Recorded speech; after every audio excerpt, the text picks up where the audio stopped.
Good afternoon.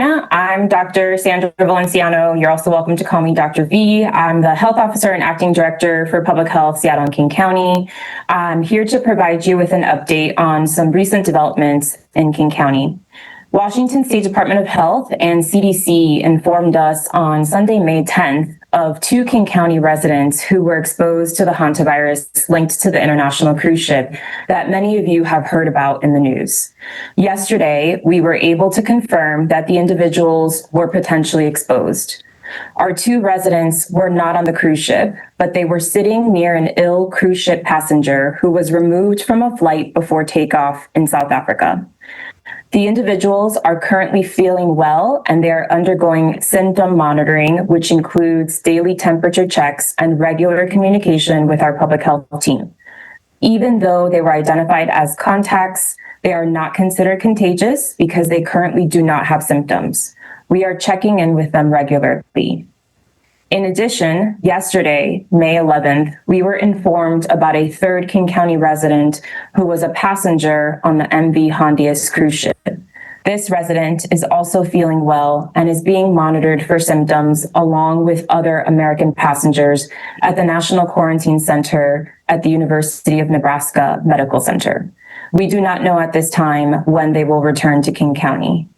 I want to reiterate that there are currently no cases of the virus in King County, and the risk to the public remains low. Hantavirus is rare, but can cause severe illness. It primarily spreads from contact with rodents, especially when people are exposed to their urine, droppings, and saliva. The type of hantavirus found in the United States does not spread from person to person, but the kind of hantavirus that spread on the cruise ship, known as Andes virus, can spread person to person through prolonged close contact. That's why we're monitoring the travelers who returned.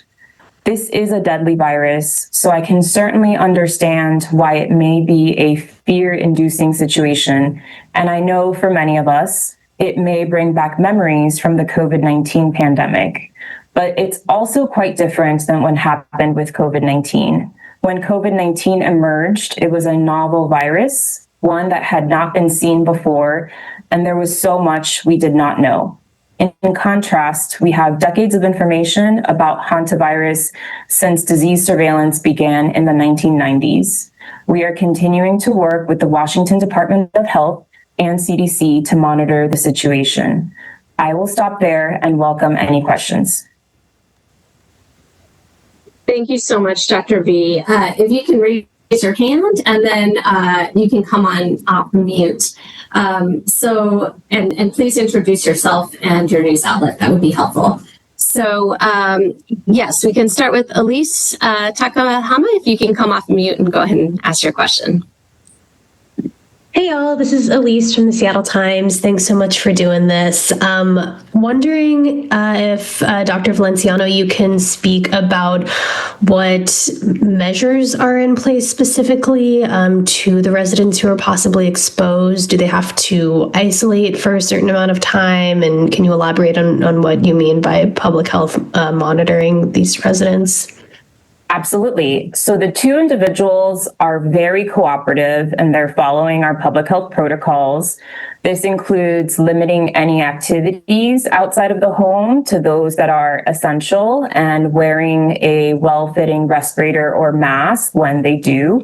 The protocols include daily temperature checks, assessment for any symptoms consistent with hantavirus, and responding to public health monitoring on a daily basis. And the individuals from the flight will be monitored through their full exposure period through June 6, 2026.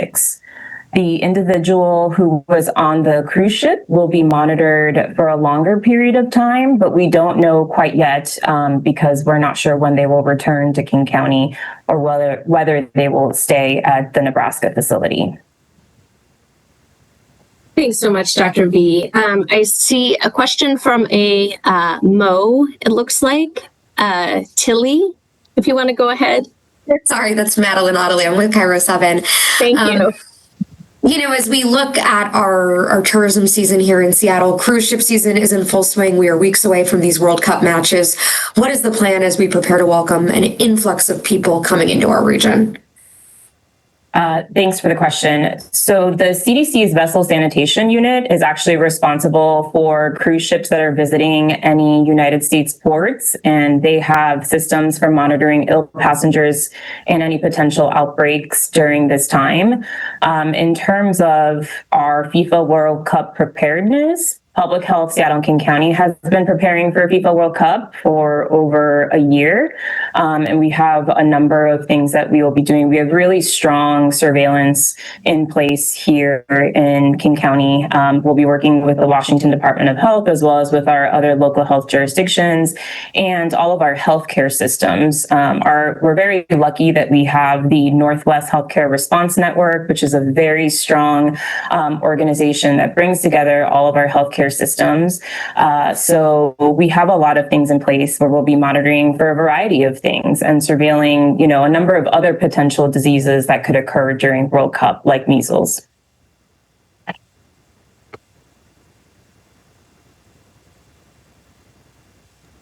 Thank you so much. Martha, do you want to go ahead?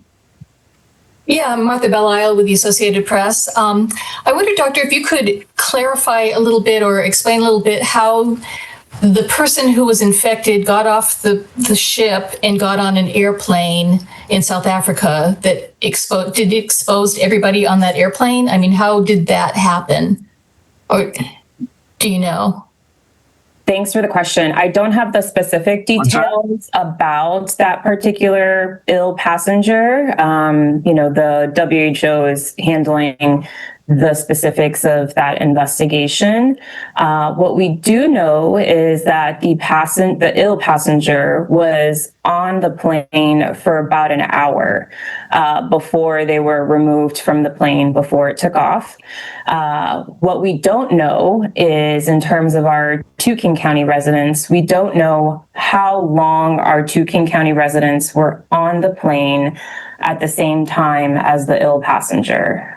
So we don't know. We just know the duration of time the ill passenger was on the plane.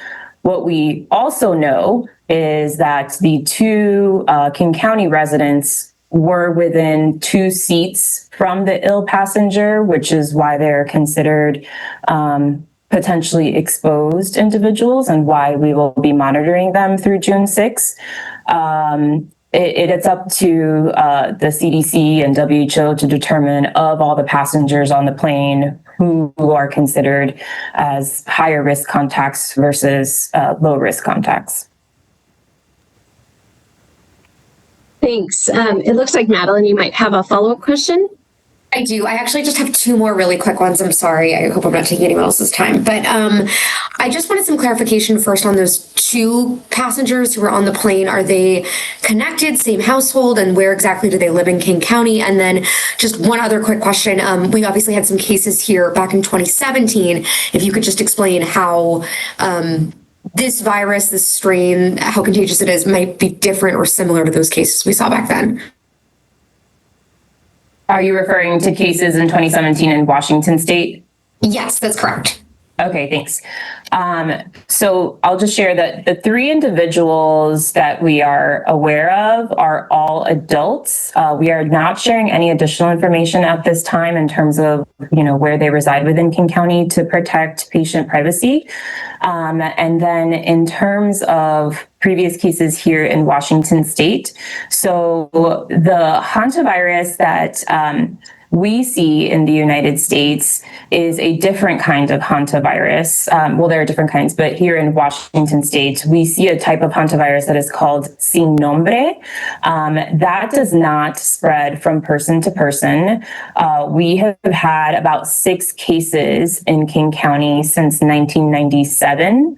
And that type of hantavirus is carried only by deer mice. These mice typically nest in in homes, garages, outbuildings, sheds, cabins, barns, etc. So the chance of being exposed to hantavirus, and this particular type of hantavirus, the sin nombre hantavirus, is greatest when people are in enclosed spaces where rodents are actively living, or if they, might clean up an area where there were rodent droppings. So very different from the type of hantavirus that was identified on the cruise ship.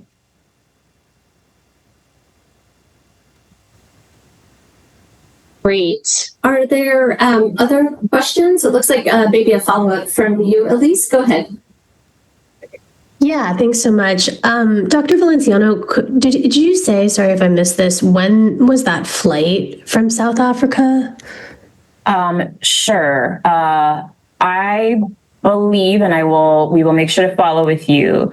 I believe that they arrived back on April 26th. I believe the flight took off on April 25th, arrived on April 26th. Got it. Okay, thanks. And then, sorry, just one other quick one. Okay, sorry, I'll make it quick. As a public health expert, what do you think about the fact that there was this protocol that more than 24 people got off the ship without contact tracing last month?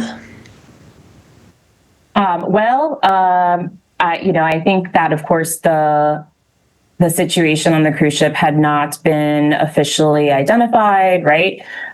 Before some of the passengers disembarked. But it does seem like, from what I have seen and read from WHO's communication, that once information was reported to the WHO, they moved very quickly to identify, passengers that had disembarked and any potential exposures, to notifying them about what had transpired. So I think, what's important here is understanding that diseases and viruses know no borders, and it's why it's so important for there to be this cross collaboration with national partners and international partners like the WHO to making sure that we are keeping people safe. Great. Martha? Yeah, was this a direct flight from South Africa to Seattle? Was it? Yes, my understanding, it was from Johannesburg to Seattle. I do not believe there was a stop. But again, the ill passenger did not remain for the entire flight. They were removed prior to takeoff.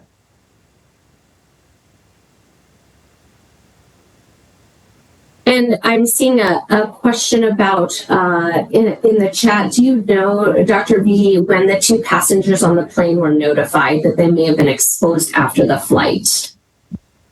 Yes, great question. So again, we were notified by the Washington Department of Health just this past Sunday about these two passengers who are King County residents. And at the time, our team moved very quickly to contact these individuals.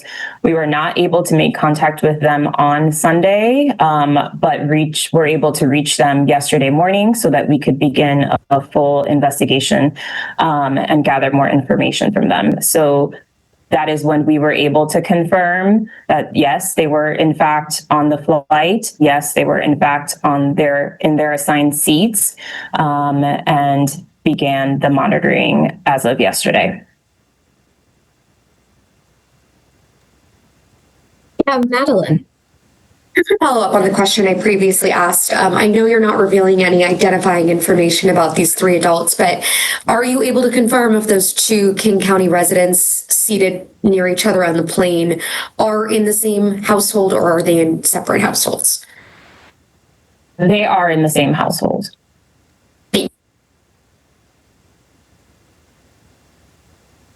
Yes, Martha. I'm sorry to keep drilling down on this, but so if it was direct flight to Seattle, it would be assumed that are there other people who were on the plane sitting within a few seats or a few rows of this person who was who was identified as having the virus. Are there other people who are not from King County who have also been identified? So it could be dozens of people? That's a great question. And actually, I don't know the answer to that question because we were only notified about King County residents.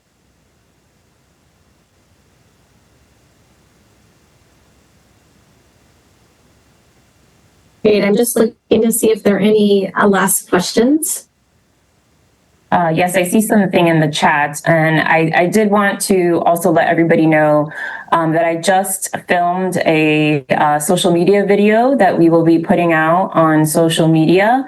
And right after this, I will actually also be filming that same video in Spanish that we will be putting out as well about the current situation. Wonderful. Any last comments? It looks like we have a couple more questions coming in. Thanks, Raphael. At this time, no, there is no additional contact tracing that needs to take place.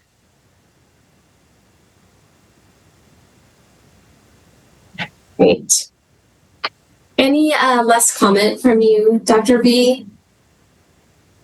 I think the only thing is just thank you all for joining today. I really appreciate it. I was hoping not to have to do multiple separate interviews. So thank you all for joining me today. You know, our goal was to get as much information as quickly as possible and to share it with all of you so that you were all aware. And of course, our community is aware. This is also why we're posting the videos on social media. You know, again, we moved very quickly as soon as we received information, and we did not want to share anything yesterday because I would not have had any answers for you. So I appreciate you all for taking the time today and appreciate you all for sharing credible information with our community. Thank you so much. Appreciate you all. And we'll continue to provide any updates if we get any new information. Thanks again. Thank you, everyone.